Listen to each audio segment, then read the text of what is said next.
we're going to look at a little more detail about EMF sources or electromotive force. Electromotive force, or EMF, is kind of an outdated way of thinking about how batteries work or how potential energy is generated in objects that give out electricity, like electric batteries, electric motors, and so on, or generators, and so on. So EMF sources are just basically sources of potential difference. They keep a potential difference between two terminals.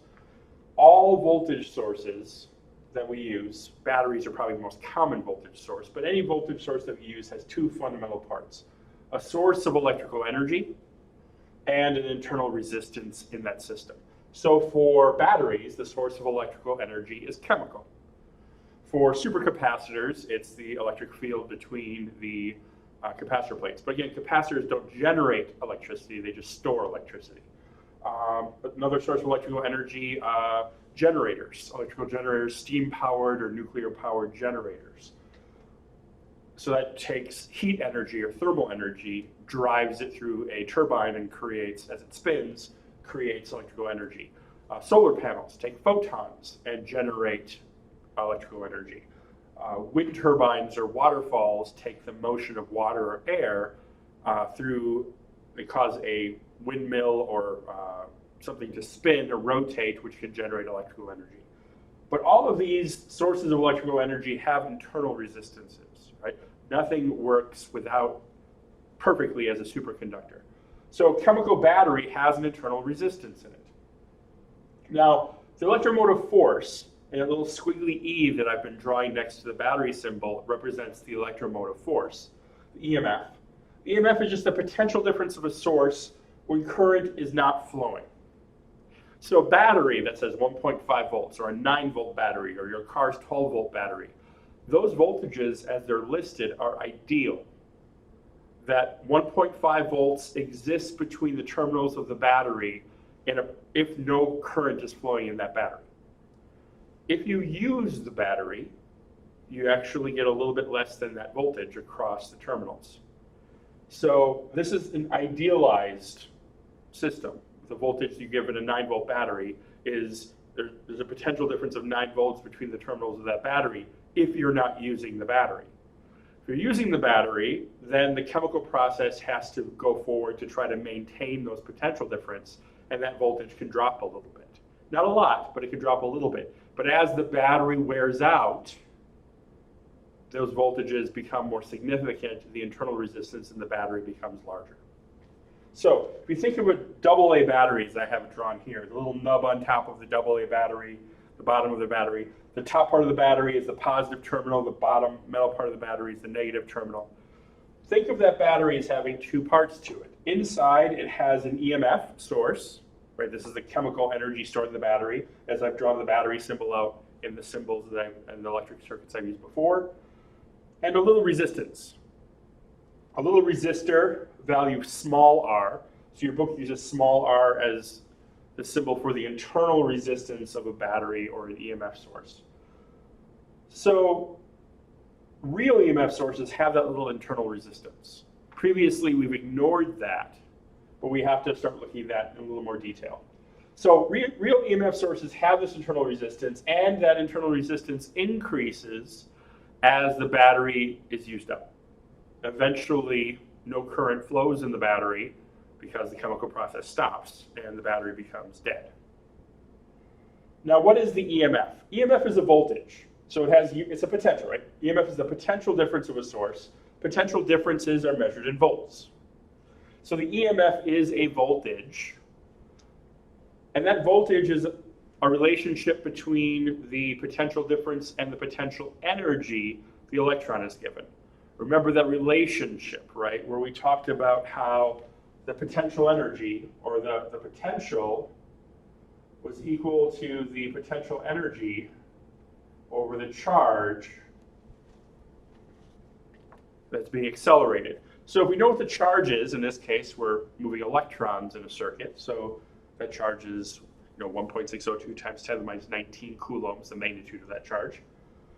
If I know what the potential difference is of, say, a 9-volt battery, I can determine how much potential energy is given to each electron. The way to think about it is a ski lift. A battery is kind of like a ski lift for charges. A ski lift takes a skier from low potential up the mountain to high potential, and then the skier can ski back down to the lower potential. A battery takes an electron at low potential, moves it to high potential, and then lets that electron move back down. Actually, not an electron, we're pretending the positive charges move. So it takes a positive charge from low potential to high potential, and that positive charge skates back down in the battery. So EMF is related to the potential energy given to the charges that flow in a circuit.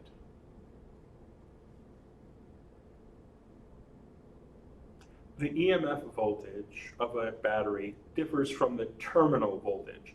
That is the voltage across the terminals of the battery when current is being drawn, when the battery is being used.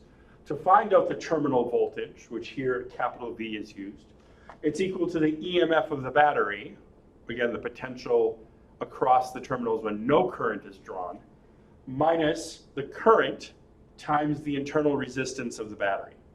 So you can see here, if no current is flowing, if I is 0, then the terminal voltage is the EMF. Or if the internal resistance is 0, which it can't be, but let's pretend it's very, very, very small, then the terminal voltage and the EMF will be very similar. When R is 0, they're identical. As the battery ages, as it's used up, the internal resistance increases. So this second term gets bigger, so the terminal voltage gets smaller. The battery, again, becomes less useful. So I have here a circuit drawn of a simple EMF source on the left and a resistive load on the right. Now that resistive load is just, a load just means you're placing a load on the battery. You're using the battery. It's like loading a cart, right? Or loading a ski lift. You're using it. So the resistive load is just whatever you place, whatever resistance value is of the object you place in the battery. This could be a flashlight. This could be a D cell in a flashlight battery, and the resistive load is just the filament in that flashlight. Or this could be, the resistive load could be a camp stove, or it could be anything that can heat up or give off light or use power. You could have a space heater or whatever. You place a resistive load across this battery. Now remember, this EMF and this internal resistance is inside. In this case, let's draw it to be a 9-volt battery. Right, so this negative terminal really be attached there. But this is what's going on inside the battery. There's an EMF source, the chemical energy of the battery being used up, and a resistive load inside the battery. So if you want to know how much current is actually flowing in this circuit, right, you have to use Ohm's law, V equals IR. But the resistance is not just from the load, right? There's internal resistance in the battery. So you have to add those resistances because they are in series. You can algebraically add them together. So the total resistance in the circuit is the sum of these two resistance values. The current that actually flows in this circuit, in this case again clockwise, from the positive terminal to the negative terminal, is the EMF of the battery over the sum of these two resistance values. So that will actually give you the current. Now if the internal resistance is 0, we get back to Ohm's law that we had discussed before.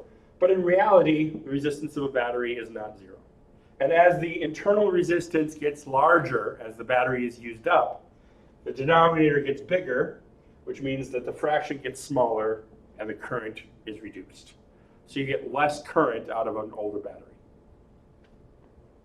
Now batteries, typically the Duracell Energizer batteries that you buy from the store that power most of your devices, are not rechargeable batteries. That means that the chemical process in that battery, once it's used up, the battery is dead.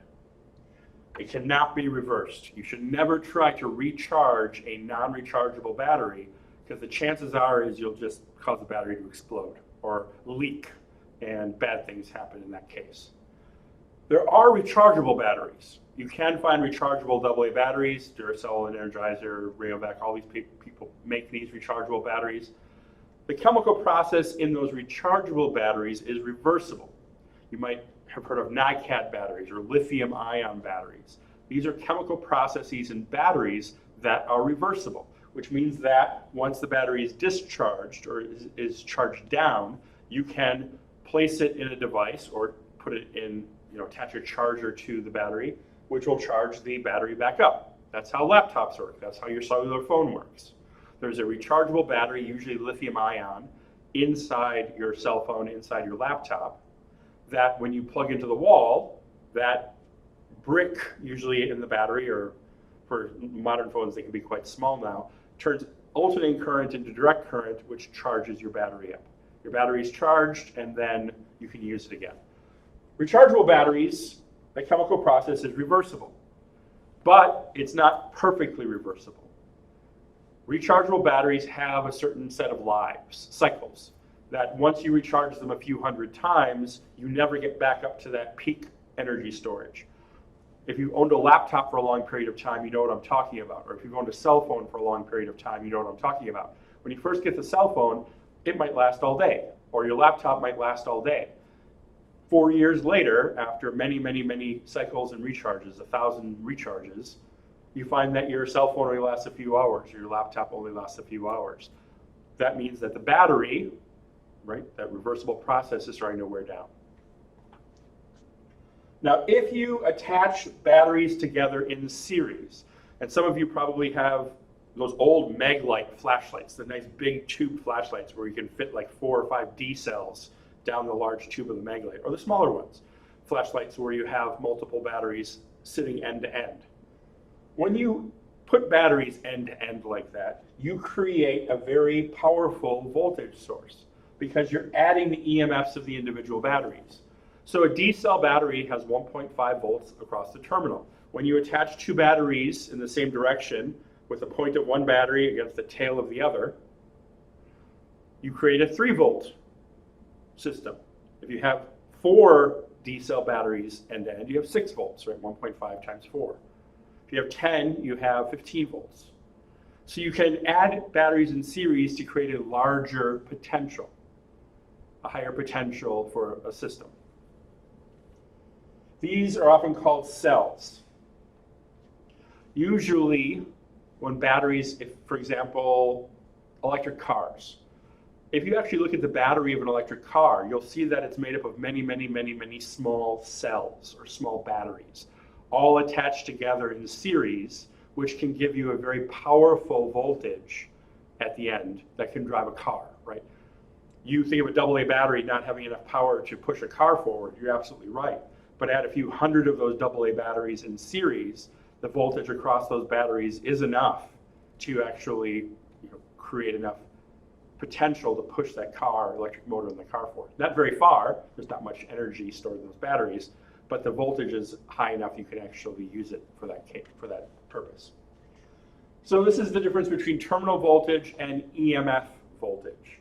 So the resistances also, remember there's internal resistances in each battery, but if those batteries are in series, then those internal resistances add up algebraically as well. So you would take the EMF would just be the sum of all the individual EMFs. The resistance, small internal resistance, would be the sum of all the internal resistances. Our load wouldn't change, that's just the load you place on that system. You could still calculate the current in that system.